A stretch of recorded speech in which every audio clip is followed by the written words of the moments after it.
Welcome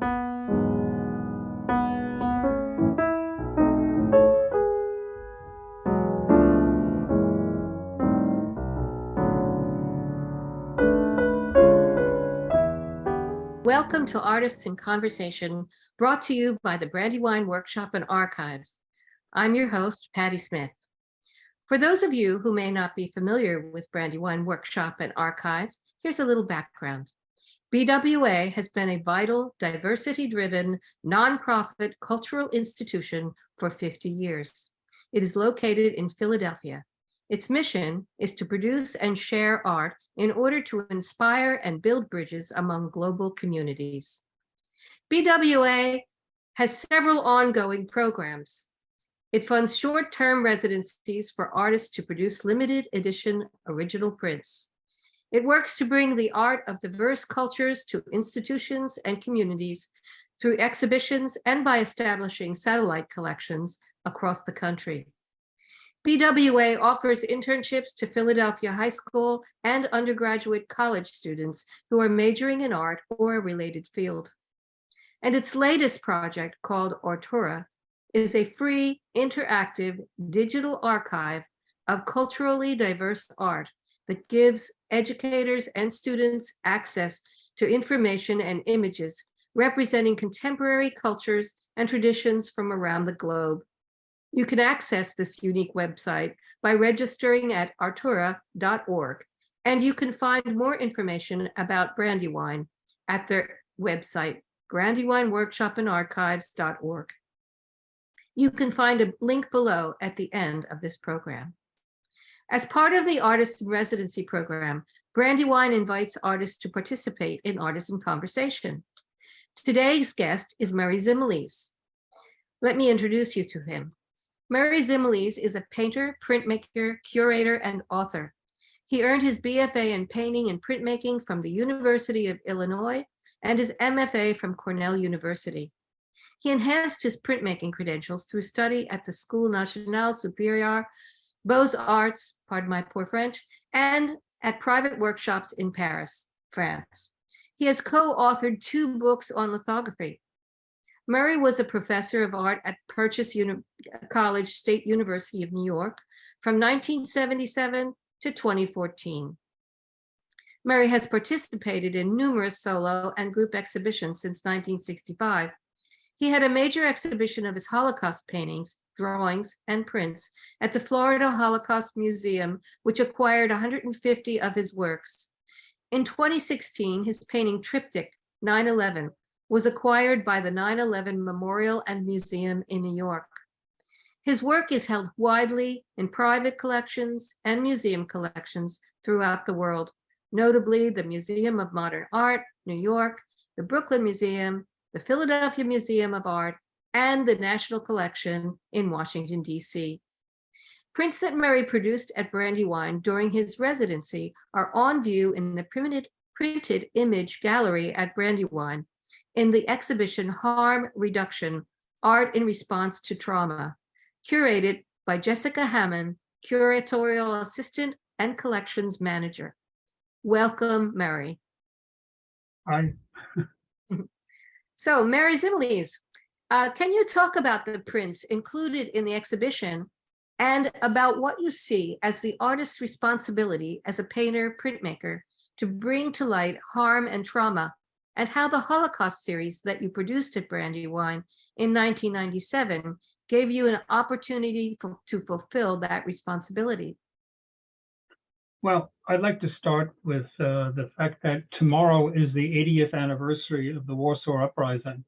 You know, although I didn't do prints on that subject at Brandywine, there are a series of prints and actually a book called To Die with Honor. And the image you're looking at was the graffiti that was scrolled on the wall of the Warsaw Ghetto. The Warsaw Uprising occurred in April 1943, and about 50,000 people were left in the Warsaw Ghetto out of 500,000, which were contained in a 1.3-mile area. That meant that 400,000 had already been shipped to concentration camps and probably murdered. So 700 Jewish young people decided to die with honor and decided to fight the Nazis. And they did that for 5 weeks, which when you put it in the context of the Second World War, France, the country of France, basically surrendered in 2 weeks. So these people fighting in the streets, in tunnels, and acquired arms by killing soldiers and running out into the streets, grabbing their guns and smuggling in all sorts of weapons. At the end of the uprising, the Nazis totally leveled the entire quarter of that part of Poland. And it was almost incredible. And basically, the few that surrendered that weren't killed just from the bombardment of the area were then deported to camps, and most of them were killed. Not all of them, most of them were killed.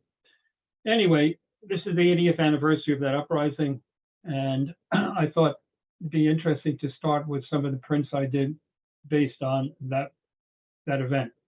So as I said, "To Die with Honor" was scrawled on the walls of the ghetto.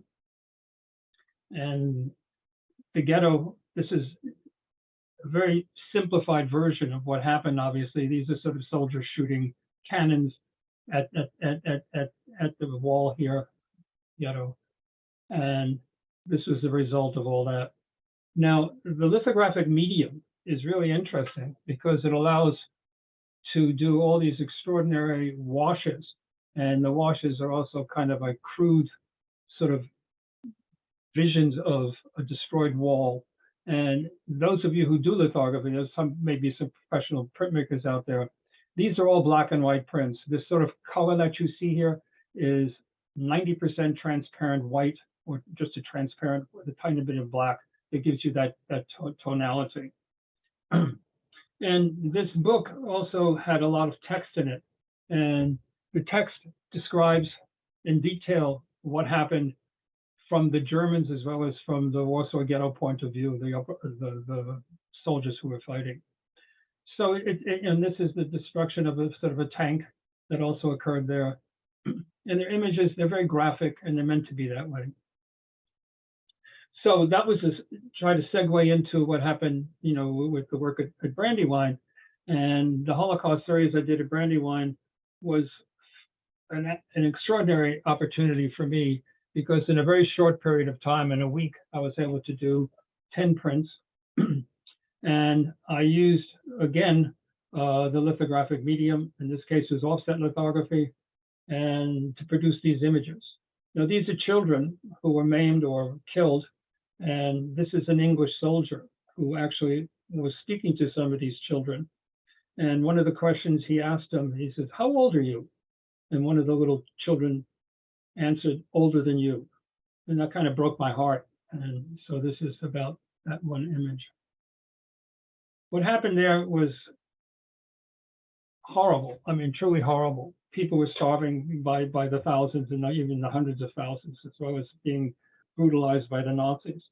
And they were sort of taken together to these crematorium or whatever in sort of carts. And these two inmates, this is all from a concentration camp image, these inmates were responsible for gathering up the bodies and carting them away.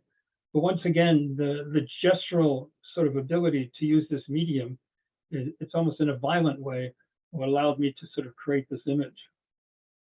And there was resistance. And this is an example of the resistance where they would publicly hang these people to sort of intimidate the rest of the population.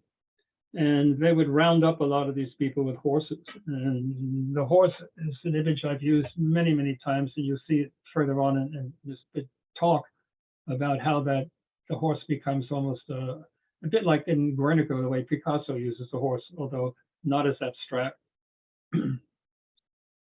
And a lot of the inmates in these camps, this is Belsen, one of the concentration camps, preferred to sort of run up against the barbed wire, which electrocuted them, rather than just starve to death or be liquidated later in the camps. So that's what this image depicts. And again, people were rounded up, men, women, children. They were stripped of their clothing, which was then taken and acquired. I mean, whatever items that were worth anything were then stolen, and then they were gathered together in front of pits, and they were shot, and they would all fall into the pits. And this is rounding them up, and here's the guy who shoots them. And this is yet another image of them being rounded up. And of course, the religious Jews, many of the Jews in the Warsaw Ghetto were very secular. There were very few religious ones, but the rich ones were particularly tormented. They were, you know, beaten mostly, and then they were barbered. They were forced to cut their side locks. They were forced to sort of, like, which humiliated them, because like in other religions, the beard was a symbol of religiosity, and anyway, and then they would torment the women. Here's a fellow with a whip. These are pretty horrible images, and you know, for me, doing them meant sort of a cleansing in some way. Well, I was born in Brooklyn in a ghetto, and my apartment building had a bunch of people, residents, which had numbers on their arms, which were tattooed on them in the camps. And it was a very sort of not a very happy life. And somehow it stuck with me. It sort of traumatized me. And one way of getting through that trauma was to create these kinds of images. And also, when I had a son of my own, I remember that I kept thinking that this trauma that I experienced would be sort of, I don't know, delivered to him in some way, which also sort of tortured me. And so I figured I would, through art, purge myself of all this. And I thought it would take a year or two, and it ended up taking 13 years of my life. And when I look back at it, you know, my wife was sort of traumatized by it too, because I started wearing clothing that was striped like this, and she said, you know, you've got to pull back because this is going to do you in. And I kept at it. I just somehow had to do it. And these 10 images in Brandywine were a major way of doing that. And of course, this is the crematorium, where those bodies that were on those carts were then dumped here, and they were just burned in these crematorium. And again, these people were forced to do this, and they were given a tiny bit more food to do this, or because most of them, there was a lot of starvation as well as murder. And this is sort of a catharsis print where the Nazis are finally defeated, and a lot of them stole bicycles to leave Poland to go back to Germany, and some of them surrendered. And this was sort of the last of the print where it all ends and they surrender and it's over.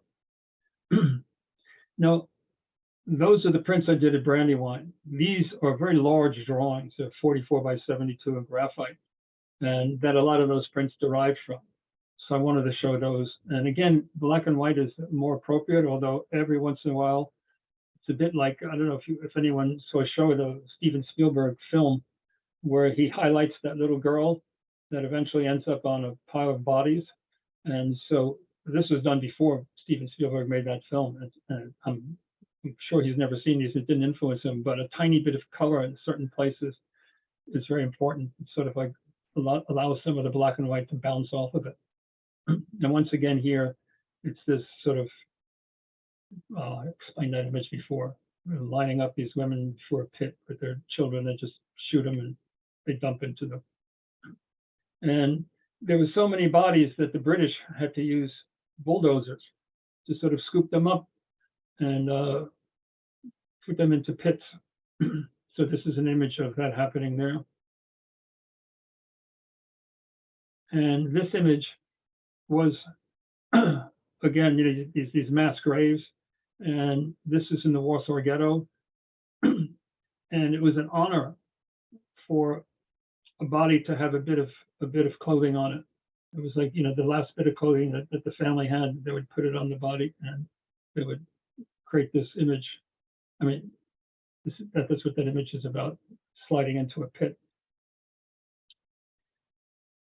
So that's where those images come from. Now, the Book of Fire is another major print book that I did. And again, this is lithography. It's used. Some people say it's one of the largest artist books ever made.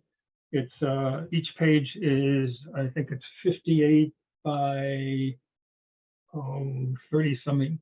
I could hardly find paper that big, at least proper kind of paper. And depending on how you display it, because if you display it purely as an accordion, it takes up about 12 or 13 feet. And if you display it with the pages open, it could take up to 20 or 30 feet. And it's very dramatic. And the texts here are eyewitness accounts of what happened. And the way they were collected was when people would enter the ghetto, the historians there would immediately interview them and would write down exactly what happened in their village and whatever. And then they ultimately, before the ghetto, just about when the ghetto was totally liquidated, they took all these accounts and buried them in milk cans in the ghetto. And then after the war, many of them were dug up, and that's where a lot of these texts come from. And these are some examples in the Book of Fire. In the Book of Fire, unlike the others, is mostly about the destruction of culture as opposed to the annihilation of people. And the culture, these are wooden synagogues, and this, a lot of the Jews were rounded up, shoved in the synagogues, and burnt alive as well with the synagogue around them. And these synagogues are spectacular examples of wooden architecture. Nails were hardly ever used, if ever, in some of these synagogues. The carpenters are very proud of their skill in joining. And every single one of these buildings, every single one was destroyed. None of them are left. There are a few that are now storage systems, storage buildings, I should say, but the original buildings, none of them exist anymore. And to give you an example of what the interiors were like in these buildings, it's hard to see in this slide, but they're all polychromed. And a lot of these are examples of the zodiac that go around them. This structure here, which was the speaker's platform, in these synagogues, the speaker's platform was in the center of the building, surrounded by all this beautiful, beautiful folk art. And for me, it's among some of the most beautiful folk art ever created by, in any culture. And I've seen most of it since in my spare time, occasionally I'm a curator at the American Folk Art Museum. So that's the story of a lot of where the Holocaust pictures come. And Patty asked me what the responsibility of an artist should be. And, art for art's sake is fine. And a lot of art is very decorative. And in fact, I'll tell you a crazy story that happened to me. One of the fellows I graduated from the University of Illinois was a fellow by the name of Al Loving, who was a fabulous artist. And he arrived in New York and within 2 years had a one-person show at the Whitney Museum. And he and I were very close friends. In fact, when he got married, I had this little shack on the dunes in Provincetown. And that was where they spent their honeymoon. And he was this huge black guy, he's about 6'3", strong as an ox. And he had this loft where he used to throw all these fantastic parties. And on I guess the floor above him was Kenneth Nolan's studio. And we were up there one day and the phone rang. And Sky answered the phone, and it was, and he said, "Oh, hi, Ken," he was on the other end. And he then told him, he says, "Okay, the next canvas is 5-inch stripes," and they had a color card. Stripe number 1 is 3, whatever is according to the colors, went down the color card. And these people then produced his paintings. And Purchase, where I taught for so many years, is right across the street from the headquarters of PepsiCo. And PepsiCo has a lot of art like that. And what's interesting about that art, it's decorative, but it's non-confrontational. And one day, this woman who was collecting for AT&T, and they were building a building in Westchester County, came to my studio because she had heard I did these large drawings, and they were collecting drawings. And so she came in there, and she was very spiffy, and she had a New York Times under her arm, and she said, "Hello," and I said hello, and then we chatted for a while, and I said, "Do you have any guidelines that you have to follow for the collection?" She said, "Yes, I do." And I said, "Well, what are they?" She says, "No sex, no religion, no politics, sex, religion, politics." Anyway, she went down this whole list, which appalled me. And I said, "Can I look at the Times?" And I remember that at that moment in time, the Pope was traveling, that's religion. politics is always on the front page of the New York Times. And, anyway, I said, no, this is the life of the planet, one day in the life of the planet. Everything you just said is not allowed in this collection you're forming. She says, oh, I'm terribly sorry, I didn't think of it. I said, well, what can you collect? She said, still lifes. She said, landscapes. And she said, what else did she say? Abstractions. And that was almost it. So anyway, I have no problem with any of that.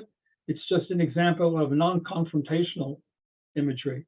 And my images are confrontational, at least many of them are, and I'll show you some that indeed aren't soon, but many of them are confrontational.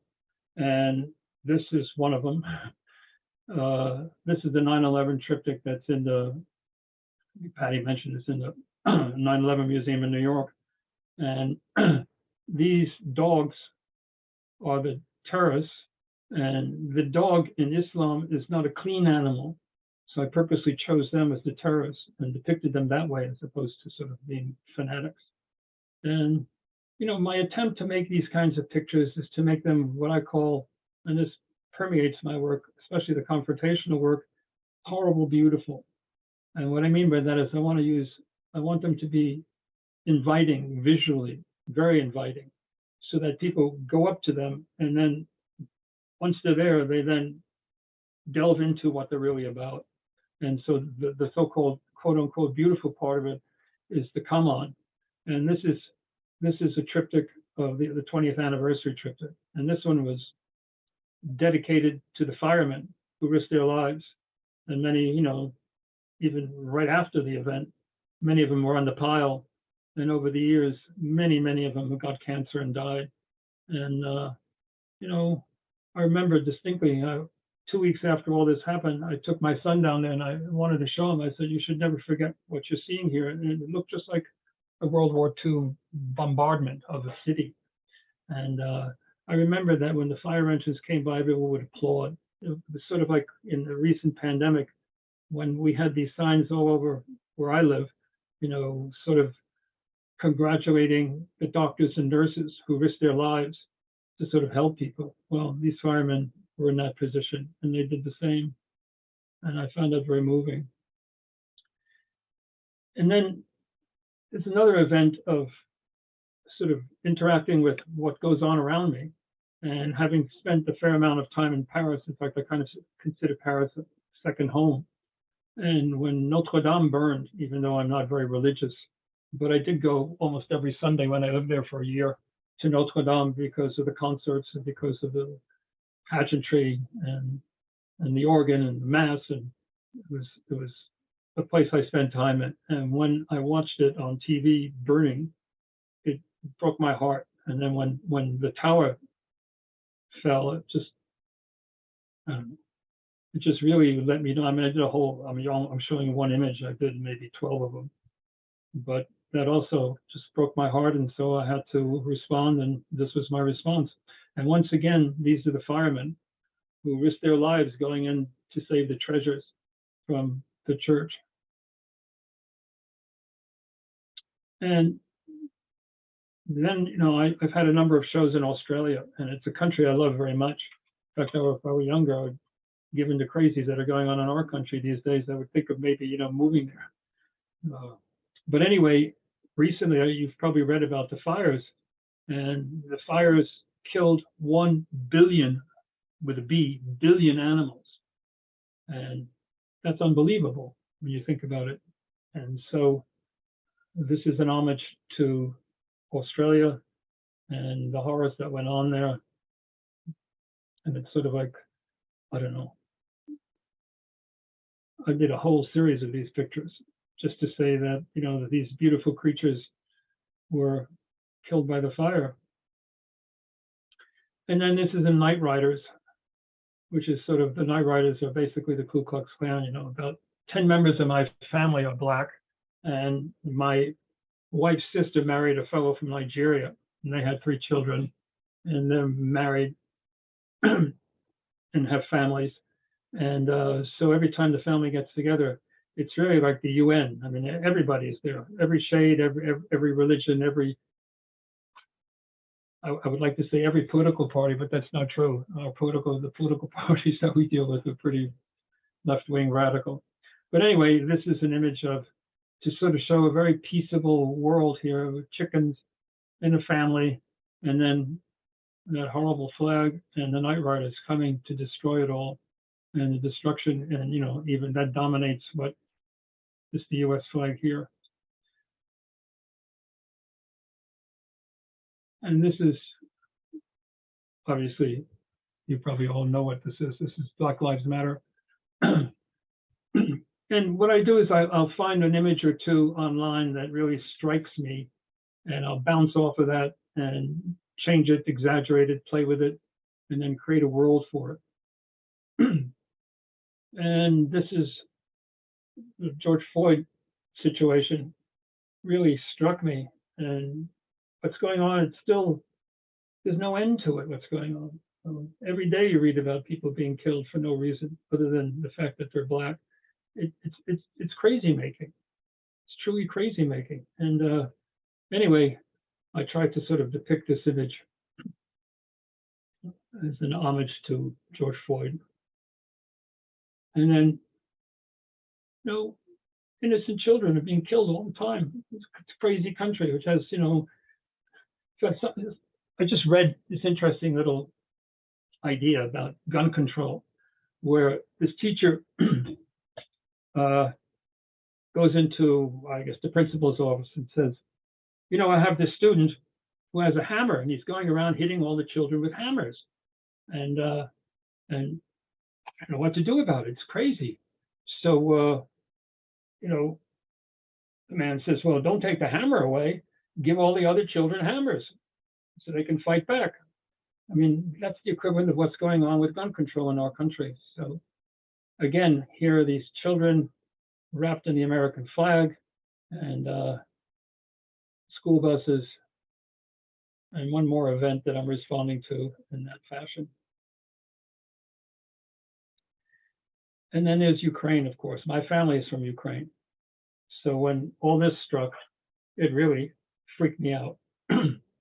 And so the first picture I did about it was this, which was sort of to show Putin as a murderer, blood all over him, and again, the destruction of the world that these people. I mean, it's unbelievable that in 2023, they're destroying, I mean, it looks like the worst part of World War II. I mean, destroying electrical systems, heating systems, so people could freeze to death, trying to intimidate them. Just precisely what the Nazis did. And not only that, even when they're fighting, this is a Russian soldier, which I drew a Russian flag over him, because so many of the Russian soldiers, their bodies are not even recovered. The Ukrainians are picking them up and then trading them for Ukrainian prisoners, but the Russians just abandon their troops. I mean, it's horrible, but at the same time, there's a very beautiful world back there in Ukraine. And so this, again, the horrible, beautiful business that I've talked about before. This is the Polish border, and these people are fleeing the insanity of what's behind them. And this railroad track here with bodies on it. Again, well, what's going on there? And in this picture, the national symbol of Ukraine is the sunflower. Now, this probably hasn't happened, or it may happen this spring, who knows? But I suspect that when I was there, I saw sunflower fields that extended for literally miles, and it's blinding. In fact, you almost can't look at it. It's so bright. And so I created a war scene, although this is an image I found online. The rest is invented, so to speak. And I put this world together in the sunflower fields. And again, Ukraine is a very beautiful country. I spent some time there, and there are parts of Ukraine that are just magnificent. And to just destruction of it. Why? I mean, why on earth would anyone want to destroy that kind of a world? I just don't understand it. And so, getting back to what Patty asked, about dealing with events around me. I mean, I can't not do that, but at the same time, it's not what I only do. So these are the two final pictures of Ukraine. And this is interesting because there's this crazy world of destruction up here, and then people still have to go to the market to get some food, and then most of them live underground, and then this is sort of a little concert underground that people are giving, and there's this mother and child in sort of a prison-like situation, being underground. So all this is going on simultaneously, sort of interesting. And then here, this beautiful, beautiful sort of winterscape, and defiled by the war in front of it. So, and now, So Mary, so some of your other works are not necessarily dealing with our social and environmental issues. Can you talk a little bit about the next couple of slides? And sure. I mean, that's precisely what I was getting to. So, like, let's leave the trauma of all that behind us for a little bit, because this is just a simple landscape, and what it influences me to a certain extent is, I don't know if anyone in the audience really knows what Futurism is about. Futurism is a movement that started in Italy in about 1909 or so, whenever that, and continued until the beginning of the First World War. And it was proto-fascist, even though the influences I got from it have nothing to do with fascism. I say that because it was about speed, modernity. It's about, violence. It's about guns. It's about airplanes. It's about fast cars. It's about all that stuff.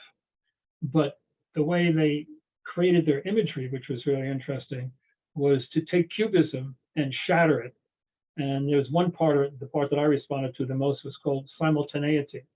And simultaneity means that if you're looking at someone and they're walking by you and they're moving, you sort of see them and you see what's behind them at the same time. And in order to depict that, I overlap things, and you'll see that happening in a few seconds. I overlap things to create many different images. And I do it with landscapes. I overlap one landscape or one city on top of another. So it shatters all that into various planes, which is where the whole Cubist part of it comes into play. And at least in my mind, it creates a way of making movement. I want the landscapes to move. I want the animals to move. I want everything to be, this static two-dimensional surface, which is just, especially when you start, it's white, and it scares the hell out of you. What do I do with this white surface? So people say, well, a lot of this is mixed media. Well, mixed media, depending on the picture. Like in this picture, I just poured all sorts of different colors, especially this gray-black on the back, to create these patterns and textures and all that, and then selected what I wanted to keep, and then started just outlining everything and creating this sort of mountainscape. And I do that all over the place, and then slowly, methodically, sort of zero in on it. And then, in this case, it was goats that interested me. And this is the result of what I'm talking about, of the landscape being shattered and broken into planes, and the cityscape being shattered. And it becomes sort of this combination of, I don't know what it is. I mean, fortunately, I've never seen it before, so it makes me feel like I feel good about that. And anyway, it creates this kind of image of different planes, but it all derives, if you look at it very carefully, you can actually see images in there of cities and things like that. And again, this is ink and pastel. It's interesting. The pastel on top of the ink, even though you don't see the ink, the pastel becomes transparent and in some cases translucent.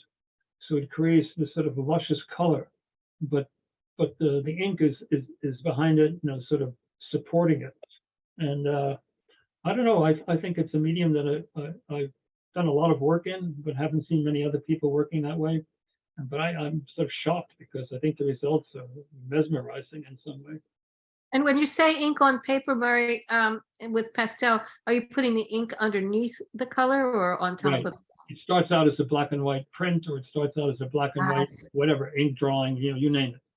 And then the pastel is then added on top, and it creates, as I said, it doesn't look like there's a black and white image underneath, but there is. And if I took away the black and white image, you wouldn't see this luminous color.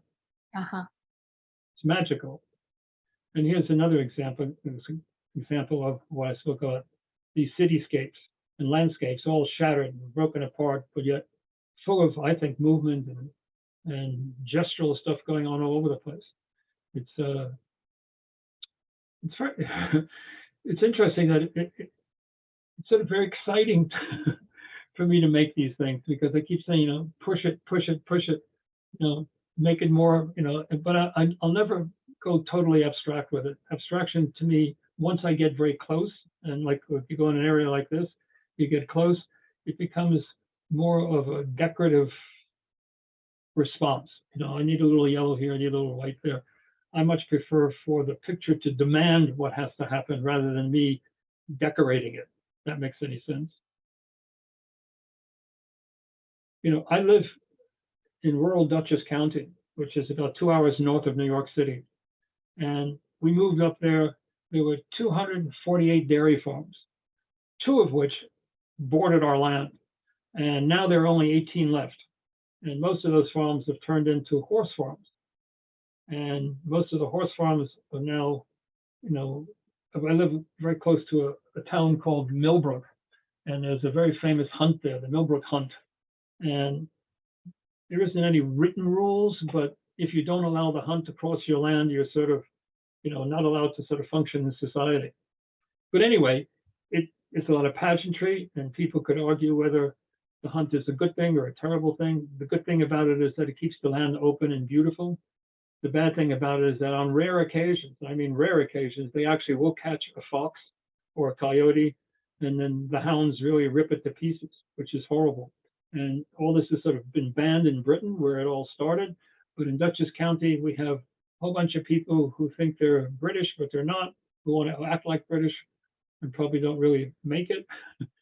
But they do ride the hunt, and it happens to meet literally across the street, across the road from where I live. So I wanted to show it from a hound's point of view. These are not dogs, by the way, they're hounds. If you call them dogs, you'll never beat anybody in Millbrook. So again, this overlapping of images creates the transparency and allows for these kinds of movements to take place. And again, these barns are sort of overlapping each other, windows all over the place, and to create a kind of mood. These are different moments of, you know, early fog. This is sort of evening, like sort of, I don't know, the end of the day, and this is sort of in the middle of the day, kind of a little fog up there. But the idea was to do it from a hound's point of view, to give the dogs pride of place, or I should say the hounds, as I said, pride of place as opposed to the riders. And I don't know, sort of my revenge to a certain extent on the hunt. Now, these are Palio. I don't know if you all have seen the Palio in Siena in Italy. The Palio is an extraordinary place. I mean, first of all, it's one of the most beautiful cities in all of Italy. And what they do is this is huge, one of the largest squares in all of Italy. They put dirt over the entire square, and they have these, you know, seating arrangements where they actually could seat 20,000 people. And the Palio starts out with a great deal of pageantry, meaning like all these different, you know, contradas. You know, the contradas, it's like a part of, you know, like 12, if I remember correctly, contradas, you know, different neighborhoods in Siena, and they all compete each other in this horse race that goes around the square. And they're usually a bareback, but it all starts out with pageantry and starts out with the Italian mounted police going through it, and then flag bearers and acrobatics and all sorts of, but everyone's in Renaissance costume. It is spectacular. But what's interesting about the race is that it's totally corrupt. I say it's totally corrupt because people bribe riders, and then when they're going around the square, you know, they'll beat each other and they'll knock each other off the horses, which in a sense doesn't mean very much, because the horse that wins is the horse that comes in with or without a rider at the end. And then they then take the horse and they bring it to their contrada, and they bring it into their church, and the horse is then sort of, I don't know, adored for a year. That horse is not, you know, that horse goes, I mean, it's not only in the church, but basically it's glorified there and taken very good care of. And it's incredible. I love it. I just love the whole thing. But again, this is seeing these buildings overlapping, interacting with each other, creating a kind of movement, twisting and turning. And likewise here, it feels like it's collapsing, but it's expanding. And the birds of prey up here are symbols of the corruption that I spoke of. And these are the I guess, the horsemen. And there's you. Were you going to say something, Patty? Oh, I just said, and there's you. Yeah, Your well. self-portrait. So go ahead. I just wanted to ask you a couple of questions about some of the other things that you've been involved in. Well, you've already talked about. You've had a long career as a printmaker and was a professor of printmaking, especially lithography at SUNY Purchase. And can you tell our viewers what, going back to the first series that you showed us of the Holocaust and the Book of Fire, what drew you to printmaking in the first place, and how do you see it as having supported your imagery? And then on the other hand, what makes you want to paint a certain kind of image as opposed to doing printmaking? Printmaking has always been a way I can distribute my work all over the place. I mean, paintings, first of all, most people can't afford them. I mean, I don't sound obnoxious because I give a lot of them away, but with prints, you can be sort of very cavalier about it. I mean, I just love being able to make prints. And the editions are usually like, well, the one that we did at Brandywine was like 40, I think it was 40 or 50 prints all told, if I'm not mistaken. And they can go all over the place, which is kind of nice. But most importantly for me is I don't do, I've done a few, but I don't like them. I've done most of my prints in black and white, especially the Holocaust prints, because there's the density of the black that you get in lithography is remarkable. I mean, it's this dense black, which is, it's almost like a weapon. And then if you use Mylar to create a lot of the images and then photograph them onto the offset plates, the Mylar allows you to do all this gestural drawing, and it itself breaks up the ink that you put on it in certain patterns in certain ways that are very beautiful. So, you know, working with Alan Edmonds at Brandywine was a delight because they just let me do what I wanted to do. And not many artists do 10 prints there. And he was very supportive. He just keep going, you know, and you can just do it. And that portfolio is, it has legs, as they say. And well, you know, I mean, Museum of Modern Art bought it, for example. So, I mean, that's like, you know, in a way that the ultimate compliment to someone who does, you know, portfolio prints.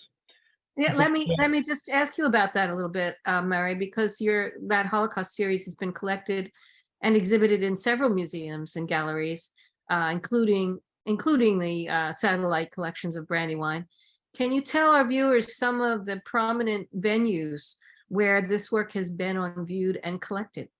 Well, one of the more interesting ones was the Cathedral of St. John the Divine. They put two walls down the center of the cathedral, and they hung a lot of these Holocaust pictures there. Exxon, believe it or not, sponsored an exhibition at a museum in Australia of the work. And that's an interesting story because the guy who gave the money to the museum to put the show together, I arrived in Australia for the opening. It was a big deal and a lot of newspapers and TV and all that kind of stuff. And he summoned me to his office. So he's one of the richest men in Australia. So I go up to the office, and as I get out of the elevator, I'm frisked for guns. I said, that freaked me out.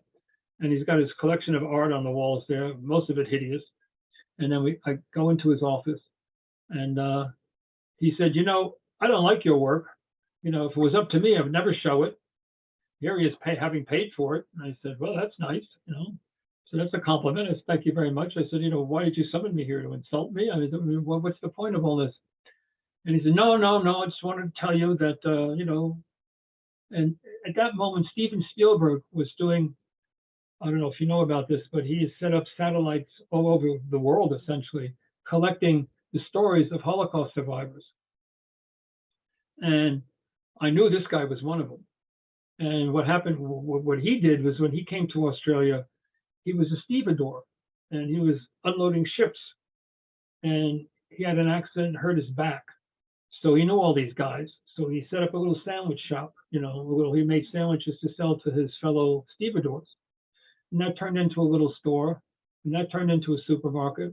That turned into many supermarkets. That turned into real estate. That turned into real estate all over Australia. That most of the skyscrapers in Seattle and Washington, et cetera, et cetera, et cetera. So I said to him, I said, well, you've had quite the background and quite the story. Have you testified? Because he also supplied space for the Steven Spielberg, I guess, to record the stories of these survivors. I said, have you done? He said, no. And I said, what do you mean, no? I said, why no? I said, you're an important character. You should. He said, no. Anyway, later I found out he was a capo. Capo was the person in charge of the barracks in the concentration camp. Oh, no. And he was the guy who would literally beat the inmates into submission, and he never testified. So maybe he did after I sort of scolded him, but then he threw me out of the office. So that's a story of having a show in Australia about this stuff. But it's been shown in many places, and it's true. And it's interesting. The Book of Fire was purchased by a college in Chicago, and what they did for periods of time is they would turn a page every day. Hmm. And so, they would start the day and it became like a thing on campus, and they would turn another page, and that was an interesting way to show it. And Wesleyan had a big show of them. Anyway, it's been here and there, and it's nice because, I just, what scares me, and one of the reasons I want to show you all this work is that you can get, I guess, identified with it because it's intense, and I don't want that to be my only identification, if that makes any sense. I want to be able to say I've interacted with many events, be they, these sort of, you call these, more, I don't know, prosaic events as opposed to, this as opposed to, all the Holocaust images. Oops. Uh-oh. Something just happened. So, well, let me ask you this, Murray, just changing the subject a little bit. Are there any artists that have influenced you over the years, whether they're involved in talking about social issues or just interested in art for art's sake? Yeah, I mean, for years I had Francis Bacon on my back, to be honest. The first maybe, I've made art now for what, 55 years or so, 60 years. Maybe for the first 20, I had a lot of the English artists on my back. Lucian Freud, Francis Bacon. Why I chose the English artists, I don't know, Kittai, etc. I was never involved with abstract expressionism, which was sort of the heyday of abstract expressionism when I was in school. And then, followed by, I don't know, pop art. None of that interested me. I found it too facile, it's hard to describe. It's not that I dislike it. It's just that I just don't see it. It's more about critics than it is about artists for me. The way it's spoken about, this destroys that, this follows this. They try to make everything linear, and I've never found anything to be linear in art. To me, it's much more interesting than that. And eventually, as I said, futurism became a vivid part of my study.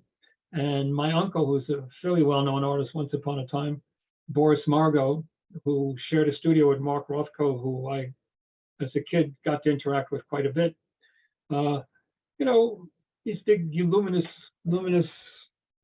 I don't know, they're not squares, but these luminous colors, people can get into that fine, I never could. So, but Francis Bacon, he's a bit crazy, he was like a wild man, and his work interested me. It was severe, it was aggressive, it was full of movement, it was, I don't know, unique.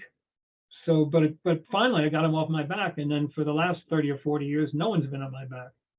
So I feel like I'm my own man, so to speak. And I can make things up as I go along, kind of like I can have like a lot of this sort of abstract, broken up stuff, with crazy camels and this sort of European scape and this weird imaginative landscape, put it all together into this picture, which, it's a way of doing what I want, and in any way I want, which is exciting. It's very exciting. Great, thanks. Well, what are you working on now, or what are you planning on working on in the future? Well, actually, the next thing I'm working on, which is about to be released, it hasn't been released yet, is a memoir. And it's called Doctor, Lawyer, Engineer, or Bum. And I chose Bum because Bum was, that's what my father used to say. He was never educated. He used to say, you should be a doctor, you should be a lawyer, you should be, you become a bum.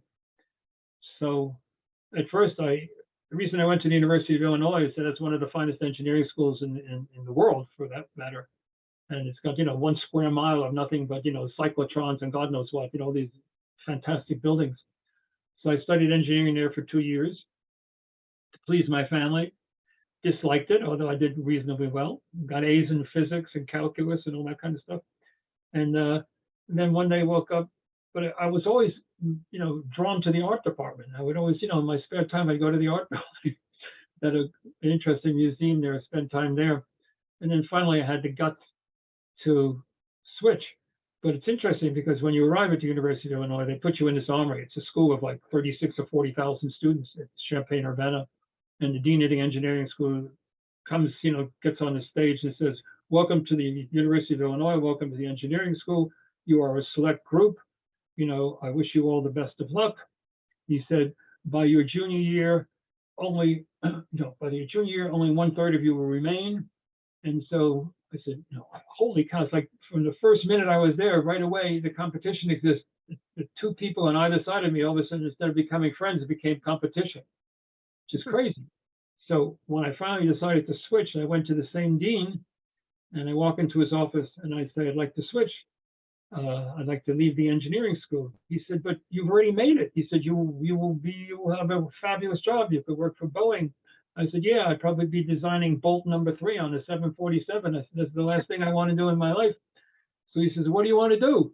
I said, I want to go into the art school. He said, what? He said, oh my. And he came out, he put his arm around me. He says, good luck, young man, you'll need it. Very good. And he was right. Well, you did pretty well, I think, as an artist and as a professor. It took a long time, but still, anyway.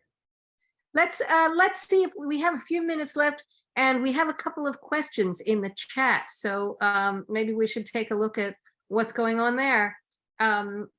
We have a question from Jessica that says, do you feel you use your art as a way to process the tragedies you hear about, experience? Or do you feel that your art is a PSA for other people, or both? Both. I mean, when I started this stuff, I knew, I'll be arrogant enough to say, I was having shows in New York, and the first 2 shows I had in New York, one sold out, the other one sold half almost immediately. And then I then decided like that wasn't good enough. And then my son was born. As I mentioned, I was, because of all the stuff that was going through my head. So I decided to do all this Holocaust work, and there's no market for that.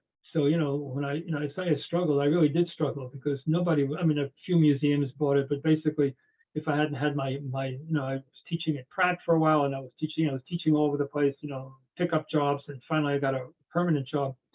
But it was a real struggle at the beginning. I mean, I was living in a little store, and front was illegal, so I had prints. I created a little shop called Pots and Prints. A friend of mine was a potter. I put some pots and prints in his window, and as I said, it was a struggle, but I had to do that, and it was a way of purging what was in me. It was a way of communicating with the world about what happened, and it was a way of sort of not having to transfer this craziness to my son. Okay, thank you. Well, thank you very much, Mary. I would like to invite our audience to take a look at some more of Murray's work and more about Brandywine Workshop via our links that I think will be put up at the end of this program. And Murray, the best of luck to you. And I hope that everyone can come and see the exhibition that's at the Printed Image Gallery. And I think they didn't get to see the slides of those, Murray. Do you think you could pull us back to the very beginning where you see the exhibition, where your work is, and several other artists who have been responding to harm and trauma? Well, these are the Brandywine images. Right. Yeah, but go further up and we'll see the image, just the gallery there. reduction right here. Yeah, this is the exhibition that Jessica Hammond curated, and it's a beautiful exhibition. So There she is. there she is. Just give a call to Brandywine Workshop and you can make an appointment to come and see the show. They're open all weekdays. And thank you very much to our viewing audience, and thank you, Murray, for Well, I want to sharing your thank work you. with us. Thank you, Patty, and thank Jessica, and thank all the people who made this happen. I appreciate it. Thanks. Okay, bye-bye. Bye.